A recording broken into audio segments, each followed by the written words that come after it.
And joining us on the line now is Craig Milkowski from TimeformUS. Craig, thanks for joining us today. Hey, good morning. How you doing? We're doing well out here in LA. I wanted to ask you just a very basic question because a lot of the Timeform information is new to me. So tell me what factors in to some of these Timeform figures before we get to the races individually.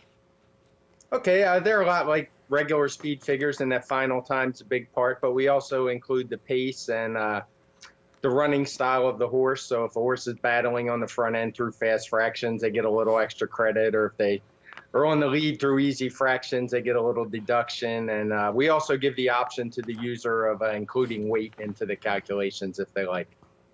Okay, so let's get right into it then. From this past weekend, you mentioned that you give a little extra credit to horses that might be maybe dueling on the front end. You had to give some extra credit to Materiality and Upstart for duking it out all the way through the Florida Derby.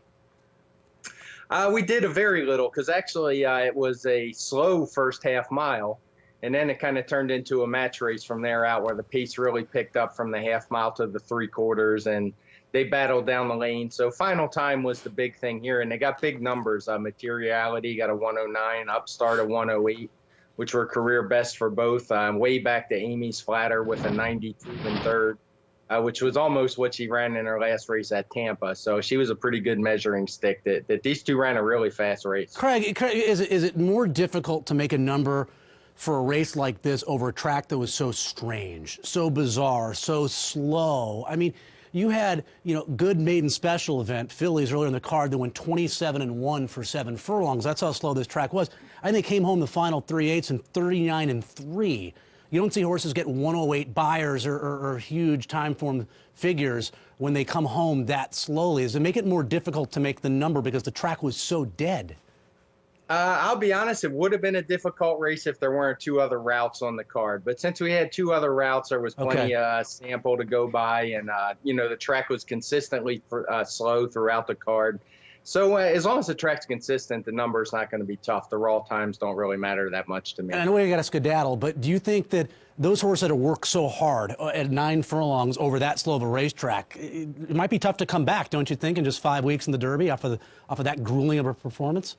I think 5 weeks is probably plenty of time. I wouldn't want to see this in, say, the Arkansas Derby in 2 weeks when they only have 3 weeks to come back. But if you're going to have a race like this, I guess 5 weeks is about the optimum. And Materiality maybe needed that extra conditioning. I mean, it's only his third start, so. Fair enough.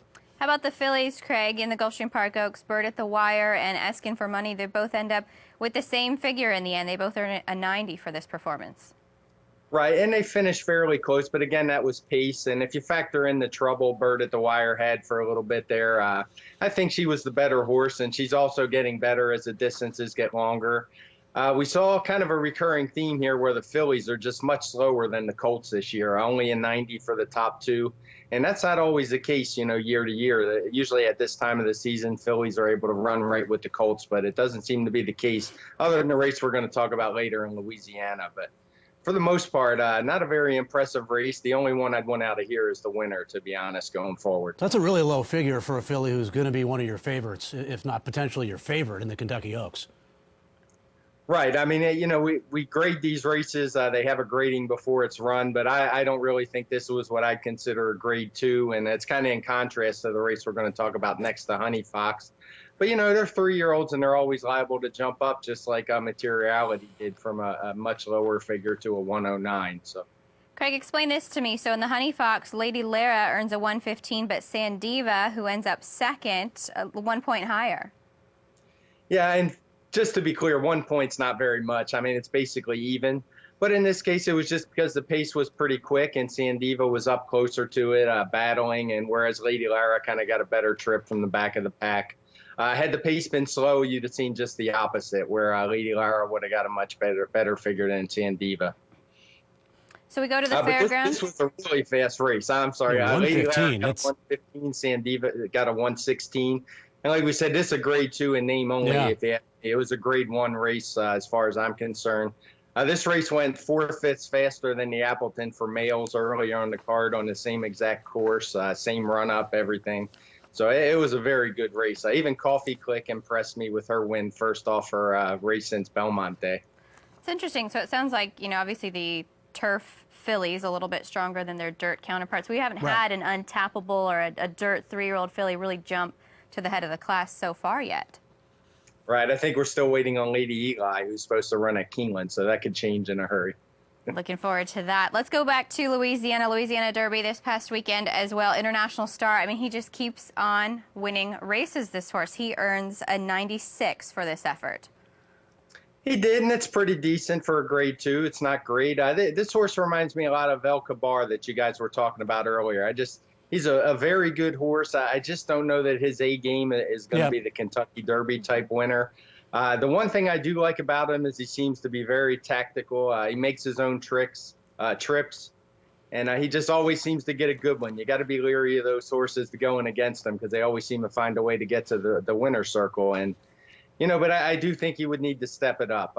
Like I said, he reminds me a lot of the horse you guys talked about earlier. So I mean, he was still able to get by Stanford, who had everything his way on the front end.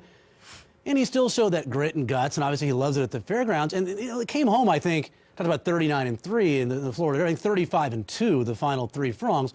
But obviously it's partially because of how slow they were going up front early. Right. It was a moderate pace, and this is a case where Stanford, I believe, actually got penalized a little bit compared to his final time number. If you had these two going against each other again, I don't see any way you could take Stanford unless you just expected him to get a lot better from one race to the next. That's interesting because I think a lot of people gave Stanford so much credit off the materiality form, and we're kind of looking at him as maybe one of the wise guy horses coming out of the Louisiana Derby. What about the Fairgrounds Oaks there, Craig? I'm a Chatterbox. She earns a pretty nice figure for her effort, a 98. Yeah, 98. This was the exception where, at this time of year, we get a lot of the fillies and colts run on the same card. And almost without fail, except for this horse, the colts have been much faster. But I'm a Chatterbox has been right there with the males, and she ran a good 98. She's proven she's versatile. She's came from last. She's won on the lead. She's pressed the pace, and she's just been a very good horse since joining the Larry Jones barn. And I'm not sure how you can't be impressed with her so far. So much more impressed with I'm a Chatterbox than Bird at the Wire at Gulfstream. Yeah, especially in relation to the crop. I mean, a 98 is about as good as we've seen from 3-year-old fillies this year, whereas the Louisiana Derby International Star was so-so, and the Gulfstream Oaks, same thing, 90. 8 points is a pretty big gap, so I know who I'd want out of those two. Craig, we'll talk to you again next week, but before I let you go, is there a 3-year-old that you're really looking forward to seeing run this weekend, whether it's Santa Anita, Wood Memorial, or the Bluegrass? Is the Santa Anita this week? That's a couple weeks, right? No, it's this week, too. It's this week. Oh, Saturday. is it? Wow. Yeah. I got to get caught up. I've only looked at the Keeneland card so far. I guess I'd like to see Carpe Diem the most out of those, and Dortmund again. I mean, he's an exciting horse to see, but the one that interests me the most is Carpe Diem. Yeah, the only horse that's beaten him so far is Texas Red, and he's not on the Derby trail anymore. Craig, thanks for your information this morning. We appreciate it, and we'll talk to you again real soon. All right, great talking to you. Looking forward to a busy week next week.